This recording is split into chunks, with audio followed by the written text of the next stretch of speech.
أعوذ بالله من الشيطان الرجيم. بسم الله الرحمن الرحيم. والذين يتوفون منكم ويذرون أزواجا يتربصن بأنفسهن 4 أشهر وعشرا فإذا بلغن أجلهن فلا جناح عليكم فيما فعلن في أنفسهن بالمعروف والله بما تعملون خبير. صدق الله العظيم. والذين يتوفون منكم ويذرون أزواجا, dan orang-orang yang meninggal dunia di antara kamu sedang mereka meninggalkan istri-istri, yatarabbasna bi anfusihinna 4 ashhurin wa 'ashra, hendaklah istri-istri itu menahan diri mereka, yakni beriddah selama 4 bulan 10 hari. Fa iza balagna ajalahunna, kemudian apabila telah habis masa iddah itu, fala junaha alaikum fima fa'alna fi anfusihinna bil ma'ruf, tidak ada salahnya bagi kamu mengenai apa yang dilakukan mereka pada dirinya menurut cara yang baik yang diluluskan oleh syarak. Dan ingatlah, wallahu bima ta'maluna khabir, ingatlah Allah sentiasa mengetahui dengan mendalam akan apa jua yang kamu lakukan. Mulai daripada ayat ini bicara beralih daripada hukum menyusukan anak, sebelum dan selepas perceraian. Kemudian segala detail bicara tentangnya nampaknya lebih mengutamakan kepada anak, kepentingan anak. Ibu bapa diminta supaya berkorban untuk kepentingan anak mereka, terutama sekali yang sedang menyusu. Kemudian beralih pula kepada bercakap pasal isteri-isteri yang kematian suami. Isteri yang kematian suami, bagaimana iddah mereka? Sebutnya katanya wallazina yutawaffawna minkum, dan orang-orang yang meninggal dunia di antara kamu sedang mereka meninggalkan isteri. Bicara ni suami mati, tapi hukumnya iddah isteri. Dia tidak kata mana-mana isteri yang kematian suami hendaklah beriddah 4 bulan 10 hari, mana-mana isteri, tidak kata mana-mana isteri. Mana-mana orang, wallazina, orang-orang yang kematian, orang-orang yang mati. Orang yang mati meninggalkan isteri mereka hendaklah, maknanya mulanya orang laki-laki, suami. Barangkalilah tujuannya untuk menyatakan bahawa isteri mestinya mempunyai tanggungjawab lagi kepada suaminya walaupun suaminya meninggal dunia. Satu. Ataupun kita katanya walaupun dia dah mati tetapi dia mempunyai hak lagi sebenarnya terhadap isterinya, iaitulah kena lakukan beberapa perkara. Antara yang kita bicarakan di sini 3 perkara. Pertamanya iddah selama mana 4 bulan 10 hari suami dah mati. 4 bulan 10 hari. Bukan 3 kurut. 3 kurut ni hak cerah hidup, ni cerah mati. Yang kedua pula kena ihdad. Ihdad maknanya apa? Ihdad artinya menahan diri daripada mengambil pakaian-pakaian cantik. Pakaian cantik tak semestilah pakaian hitam, itu namanya ihdad. Yang ketiga pula tak boleh keluar rumah kecuali dalam keadaan darurat, tak boleh keluar rumah, mesti duduk dalam rumah kecuali darurat nak pergi ke hospital, nak pergi klinik misalnya. Tak kira darurat nak pergi dengan kuliah, tak kira kuliah, tidak kira darurat ni nak pergi sembahyang jemaah, tidak. Nak pergi kerja ni darurat lah setakat yang diperlukan. Pergi kerja dengan pakaian ihdad. Pakaian ihdad mana pakaian berkabung kerana suami mati. Berkabung bagaimana? Tak boleh pakai pakaian cantik-cantik warna-warni, tak boleh. Pakaian yang make up tak boleh. Bau-bau langsung tak boleh. Pasal apa? Hukumnya mahu supaya menunjukkan kesetiaan kepada suami sekalipun dah meninggal dunia. Begitu. Sebenarnya Islam bukan membawa suatu perkara yang baru. Perkara ini Islam memperbaiki budaya manusia yang ada sebelum ini. Dalam adat setengah masyarakat apabila suami mati, umpamanya masyarakat Hindu, mereka menyalakan api dan isteri yang kematian suami ini akan terjun dalam api itu sendiri. Api itu membunuh diri. Kenapa? Kerana mereka rasakan inilah kesetiaan mereka yang boleh mereka tunjukkan kepada suaminya yang meninggal dunia. Ada di antara mereka yang turun bersama-sama dengan suami yang dibawa ke kubur dan hidup di sana di bawah satu khemah menunggu masa untuk mati. Begitu. Dan ada macam-macam lagi adat yang dicipta oleh manusia kepada isteri-isteri yang kematian suami. Semuanya buruk. Islam datang memperbaikinya. Islam tak boleh terima sama sekali bunuh diri, bakar diri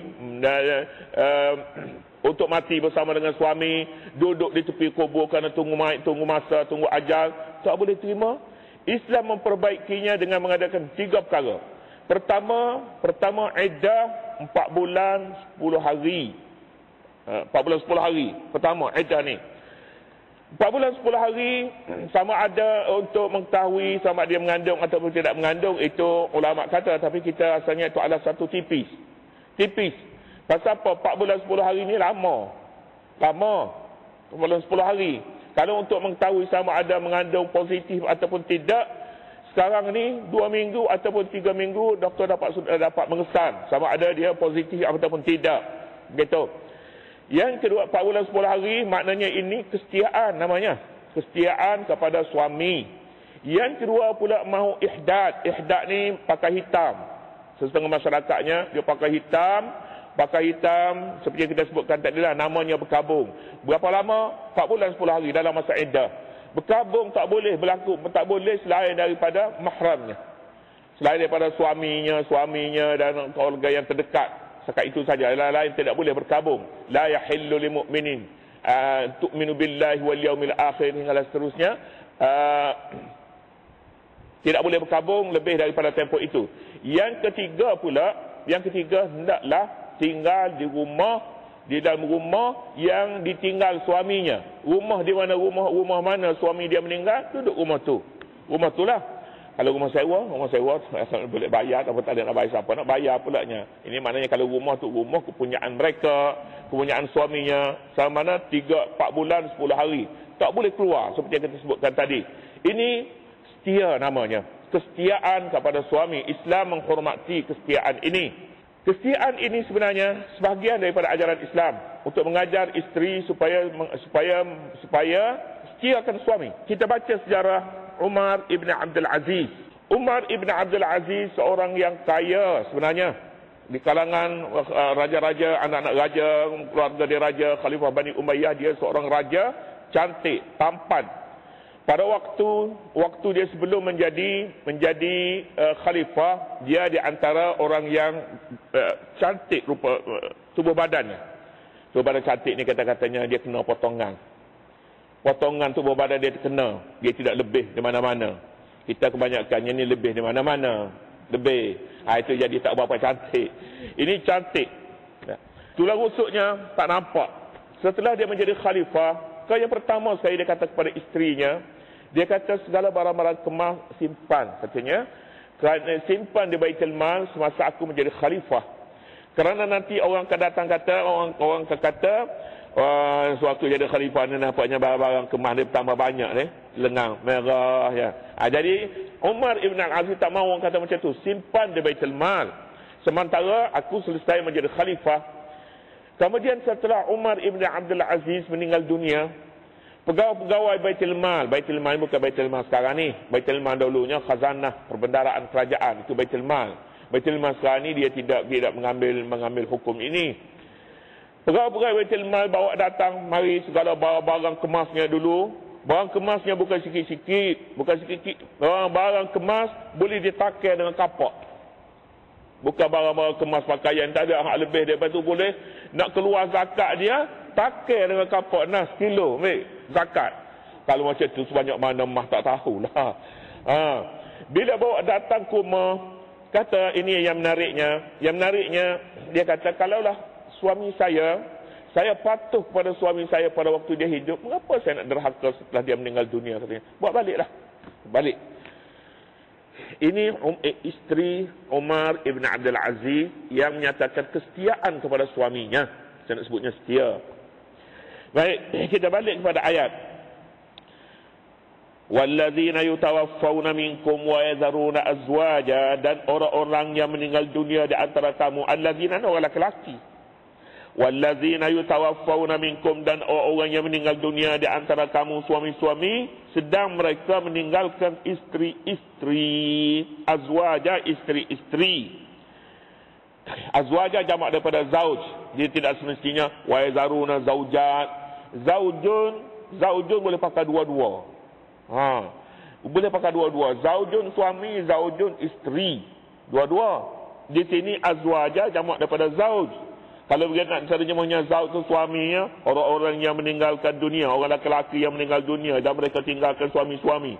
Laki-laki mana tinggal suami pula. Walladzina wa yazaruna azwaja yatarabbasna bi anfusihinna 4 ashhurin wa 'ashra. Hendaklah mereka isteri-isteri itu menunggu bi anfusihinna, dengan diri mereka, menahankan diri mereka, yakni bereddah 4 ashhurin wa 'ashra, selama 4 bulan dan 10 hari. 4 bulan 10 hari. Quran menyebutkan nak habis 4 bulan 10 hari ni lama. Pasal dia orang menunggu. Lama. Sebab itulah diungkapnya, ditakbirnya dengan kata yatarabbasna. Yatarabbasna, hendaklah menunggu. Tarabbasa, tunggu. Tunggu ini memangnya bila sebut tunggu lama. Kalau mai 2 tahun tak apa. Mai tunggu 2 hari pun Allah lamanya. Tunggu orang 5 minit dia lewat datangnya pukul 10 minit tak datang lagi, Allah lamanya. Mau pergi ke mana? Ini yatarabbasna. Lama tunggu 4 bulan 10 hari. Terutama lebih-lebih lagi pulanya hari dia tunggu ni, ada orang pun dah kata bila nak habis ada. Bila? Lagi lama. Jadi Quran sedap perkara ini pada orang, bisikan dalam hati mereka tu Tuhan tahu. Tapi mereka kena ingat pada waktu ini sebenarnya mereka ada suami lagi. Suami dia mana? Dalam kubur. Apa? Dia mesti tunjuk kesetiaan kepadanya. Ya. Kemudian sebenarnya dia ada hadis, ada beberapa hadis mengenai kisah ini dan nama-nama orangnya. Nama-nama orang, sebab itu dan ni pun dia tak boleh, dia payah nak ingat sebenarnya. Dalam satu kisah seorang lelaki berkahwin dengan seorang perempuan, belum pun dibayar, ditunai mas kahwin yang tidak disebut, belum pun diselesaikan mas kahwinnya, dan belum pun tidur bersama, meninggal dunia. Mas kahwin pun tak sebut, tidur sekali pun tak sempat, akad kahwin, akad nikah, lepas tu pengsan mati. Ni dia, berlaku macam tu, sayang. Kemudiannya mati. Ibn Mas'ud hukum pada ketika ini, dia kata, Ibn Mas'ud ni ulama Makkah, ulama besar. Ibn Mas'ud hukumkan sadaq, mas kahwin mesti dibayar, walaupun tidak disebut dalam akad, mesti dibayar sebanyak mana orang yang seumpamanya setaraf dengannya. Berapa mas kahwin orang yang setaraf dengannya? Kalau 3,000 bayar 3,000, dibayar, dihukum begitu. Dia kena beredah dan dia memperoleh pesaka, walaupun belum disetubui, belum ditiduri, selepas saja mujarrad, semata-mata akad kahwin, akad nikah saja. Kemudiannya Ibn Mas'ud hukum gitu. Ibn Mas'ud tak baca hadis. Tak baca hadis dalam hal kahwin gini lah, hal benda macam ni. Ramailah orang tak sukanya, tak baca hadis. Bila tak baca hadis, orang bising. Kemudian bangun Ma'qil Ibn Sinan Al-Ashja'i. Ma'qil Ibn Sinan Al-Ashja'i dia kata betul, dia katanya walaupun Ibn Mas'ud tak baca hadis, katanya, tapi saya ada hadis dan saya dengar sendiri Rasulullah sallallahu alaihi wasallam menghukumkan kepada seorang wanita namanya Birwa' binti Washiq yang meninggal dunia. Birwa' binti Washiq ni meninggal dunia serupa dengan kes tadi, iaitulah dia sebaik saja akad nikah selesai, kemudian suaminya pengsan mati, Nabi hukumkan bayar mas kahwin sepenuhnya dan kena dia berhak menerima pusaka daripada suaminya. Semata-mata selesai saja akad, maka hukum berjalan terus bagi seorang suami walaupun belum ditiduri. Kisah ini, hadis ini diriwayat dalam beberapa kitab hadis. Wanita itu namanya Birwa binti Washiq. Birwa binti Washiq ni nama-namanya macam ni susah kita nak ingat. Namanya Birwa binti Washiq. InsyaAllah buku akan terbit juzuk 2. Pedoman Muttaqin dan hadis-hadis ni nama-namanya, doa-doa dalam bulan puasanya saya tulis habis dalam ni. 2 minggu lagi bakal kalau dia tak siaplah. InsyaAllah. InsyaAllah harganya macam dulu jugalah. 75, 59. InsyaAllah. Fa iza balagna ajalahunna, kemudian apabila telah habis masa iddahnya, fala junaha alaikum fima fa'alna fi anfusihinna bil ma'ruf, maka tidak ada salahnya bagi kamu mengenai apa yang dilakukan mereka pada diri mereka dengan cara yang ma'ruf, yakni yang diluluskan oleh syarak. Wallahu bima ta'maluna khabir, dan ingatlah Allah sentiasa mengetahui dengan mendalam akan apa yang kamu lakukannya. Semalam kita menyatakan, ayat menyatakan iddah wafat, iddah seorang wanita yang suaminya meninggal dunia, iddahnya 4 bulan 10 hari. 4 bulan 10 hari, arba'ata ashhurin wa ashra. Dia wajib menjalani 3 perkara. Pertamanya iddah, keduanya ihdad, kemudian ketiganya tinggal di rumah suami dalam tempoh 4 bulan 10 hari ini. Tinggal di rumah suami yang meninggal itu. Yatarabbasna bi anfusihinna, dia menunggu. Macam mana kalau dia mengandung? Kalau mengandung hukumnya lain pula. Ini isteri yang tidak mengandung 4 bulan 10 hari. 4 bulan 10 hari, hikmah di sebaliknya kita tak tahu apa sebabnya. Sebabnya tidak lebih daripada rasa kesetiaan kepada suami, bekas suaminya, dan untuk bersama-sama dengan keluarga suaminya yang meninggal itu. Jadi untuk tanda simpatinya, tanda kesetiaannya, itulah dia tunggu lebih daripada 3 quru. Kemudian kalaulah dia mengandung, hukumnya ada menyatakan ada dua. Satu ayat menyatakan wa ulatul ahmali ajaluhunna an yad'na hamlahunna. Isteri wanita-wanita yang mengandung iddahnya an yad'na hamlahunna, bersalin. Maknanya kalau bersalin, suami dia meninggal dunia, kemudian dia bersalin 1 jam selepas tu kita katanya selesai iddah. Maknanya begitulah ayat ni. Tetapi Ibn Abbas dan Ali Ibn Abi Talib, dan Ali menyatakan tidak iddahnya ab'adul ajalain. Ab'adul ajalain ini iaitulah mana yang lebih panjang, iaitu di antara 4 bulan 10 hari dan bersalin. Mana yang lebih panjang? Itu dia iddahnya. Iddahnya begitu. Tetapi ayat menyatakan ulatul ahmali bersalin, selepas bersalin habis iddahnya. Tapi untuk pertimbangan kita rasanya lebih sesuai kita ambil iddahnya lebih panjang. Mana yang lebih panjang, iaitu sama ada bersalin ataupun 4 bulan 10 hari. Kerana orang kata tak berapa baik sangat. Sehari lepas suami dia meninggal, dia berkahwin lain misalnya. Orang cakap tak molek lah sikit. Tak molek. Orang katanya tak setia lah, keluarga suami pun macam-macam lagi. Jadi kalau begitu tunggulah 4 bulan 10 hari ataupun tunggu hingga bersalin. Itu hukumnya di sini. Arba'ata ashhurin wa ashra.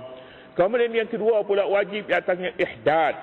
Ihdad artinya berkabung dalam tempoh 4 bulan 10 hari. Ini dalam hadis menyatakan hanya bagi suami saja tempoh ini. Tapi bagi lain daripada suami 3 hari saja. Bapa dia ke mak dia ke adik-beradik dia la yahillu limra'atin tu'minu billah wal yawmil akhir an tuhidda fawqa 3 ayyam illa ala zawjiha 4 ashhurin wa 10. Kecuali di atas suami kepada suaminya, hendaklah dia berkabung selama 4 bulan 10 hari. 4 bulan 10 hari. Kalau lain-lain daripadanya 3 bulan saja. Macam mana berkabung? Berkabung dia tak boleh pakai pakaian cantik-cantik. Tak boleh. Cantik orang semula jadi je. Hak semula jadi. Hak bagi tambah makeup sikit. Tak boleh. Baju pun hak tambah-tambah. Tak boleh. Sebab itu setengah orang Arab, dia pakai hitam, tabung. Tapi tidaklah semestinya hitam. Pakai apa-apa pun, tidak mengapa. Tapi yang lebih-lebih, tak boleh. Itu makna berkabung. Tak boleh keluar daripada rumah. Duduk dalam rumah saja. Itu maknanya berkabung. Kecuali dalam keadaan yang perlu. Kalau yang perlu ni, keluar ke pasar nak beli makanan. Keluar ke pasar kerana nak pergi klinik misalnya. Tak boleh. Itu boleh. Itu darurat. Pergi ke tempat kerja umpamanya. Boleh. Itu darurat. Pergi ke masjid tak boleh. Orang kata pelik pula. Pergi ke masjid tak boleh. Pergi masjid tu nak pergi masjid buat apa? Nak semayang. Sunat je. Sunat masjid tu. Dengan ceramah sunat. Jadi hak wajibnya duduk di rumah. Darurat ke pergi mengaji? Tak. Tidak darurat. Jadi kalau begitu tak boleh. Ini barangkali setengah orang dia tak berapa mengetahui tentang hukum ini. Ihdad ini tidak dijadikan sebagai satu perkara yang maklum. Iddah saja yang maklum. Yang ketiga pulanya tinggal di rumah suami. Tinggal di rumah suami dalam tempoh ini, itu pun jika dipersetujui oleh keluarga suaminya. Keluarga suami. Kalau keluarga suaminya tak berapa suka kerana dia ada perangai sikit ke misalnya, dia bercakap tak berapa dia disukai, banyak perkara misalnya, kalau begitu boleh tinggallah. Pasal apa? Pasal tinggal di rumah suami itu pun untuk menyatakan kesetiaannya kepada suami, kepada bekas suami. Tapi jika sebaliknya boleh menambahkan masalah lagi dalam tempoh nak habiskan iddah ni, menunggu dah sekali, kemudiannya banyak perkara-perkara yang tidak disukai, itu boleh cari jalan lain. Sebabnya Islam mengenalkan duduk di rumah suami itu pun untuk mencari kebaikan dan supaya hubungan itu jelas baik antara kedua-dua pihak, keluarga bekas suami dan keluarga isteri. Kemudian seterusnya ayat menyatakan, فَإِذَا بَلَغْنَا أَجَلَهُنَّ فَلَا جُنَاحَ عَلَيْكُمْ.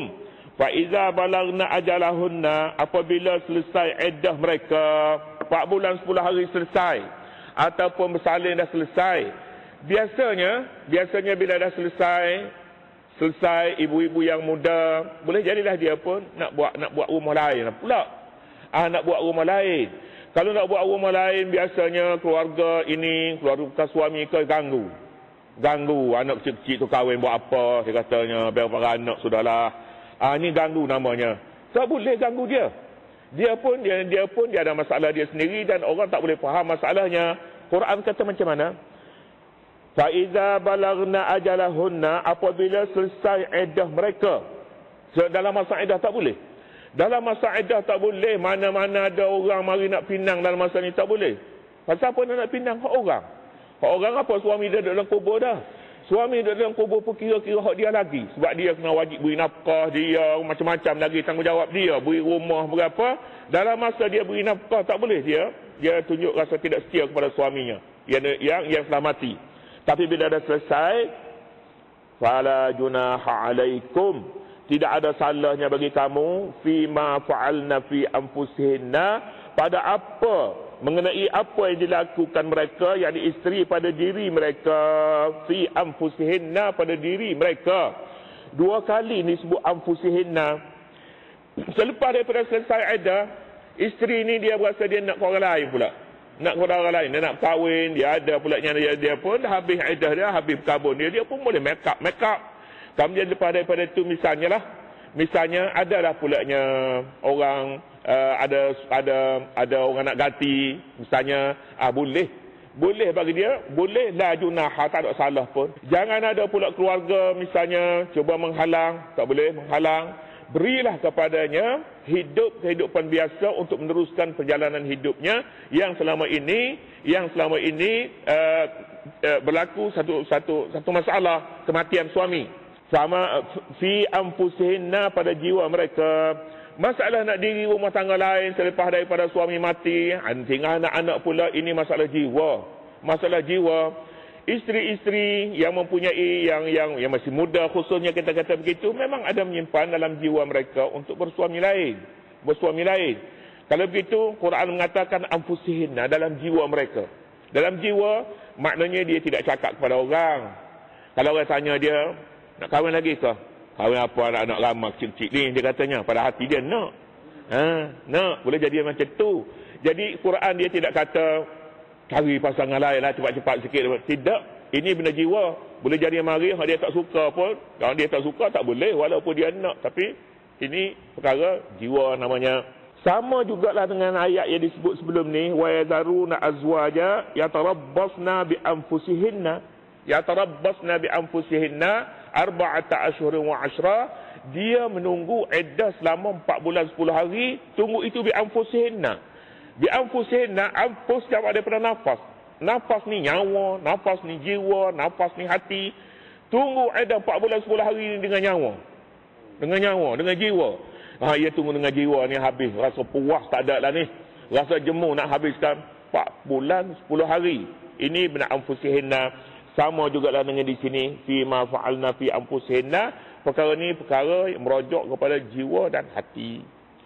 Bil ma'ruf, tapi pulaknya dengan cara yang ma'ruf. Kalau pun nak kahwin lain, tapi biar ma'ruf lah. Biar orang tengok comel. Biar orang tengoknya molek. Jangan pulaknya tunjuk dengan cara yang tak cantik. Tak cantik tak boleh keluar dengan cara yang tidak ada sopan misalnya.